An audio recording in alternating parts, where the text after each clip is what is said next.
کیا عظمت ہے شب قدر کی. دیکھیے شب قدر سے دو عظمتیں خاص ہیں. پہلی عظمت آج کی شب نزول قرآن کی شب ہے.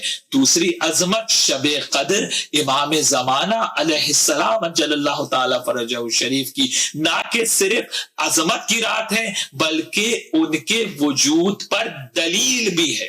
ان کے وجود پر دلیل ہے قرآن کی. امام محمد باقر علیہ السلام کی روایت ہے. یہ روایت اصول کافی میں بھی ہے اور کتابوں میں بھی موجود ہے کہ امام باقر علیہ السلام نے ارشاد فرمایا یا معشر الشیعہ خاصموا بسورہ انا انزلناہ. اے میرے شیعوں اگر تم سے کوئی بحث کرے کہ تمہارے پاس کیا دلیل ہے کہ تمہارا امام زندہ موجود ہے تو اس کو جواب میں سورہ قدر پڑھ کر سناؤ.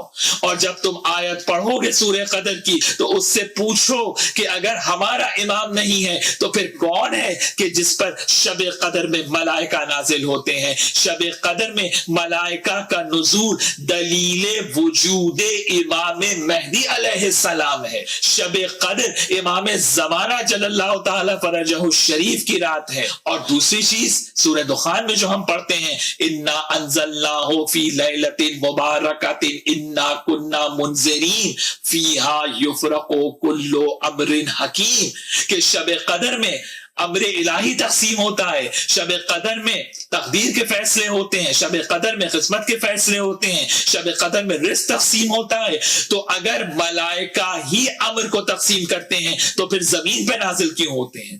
زمین پہ نازل ہونا ان کا دلیل ہے. ائمہ معصومین کی روایات ہیں کہ زمین پہ نازل ہونا دلیل ہے اس بات پر کہ فرشتے اگر خود امر کو تقسیم کر سکتے ہوتے تو پھر زمین پہ آنے کی ضرورت کیا ہے؟ امام زمانہ علیہ السلام کی خدمت میں حاضر ہوتے ہیں اور فرشتے رزق کو امر الہی کو قضاء و قدر کو تقسیم کر ہی نہیں سکتے جب تک امام زمانہ علیہ السلام سے اپروول نہ لے لیں، جب تک امام کا امر نہ ہو.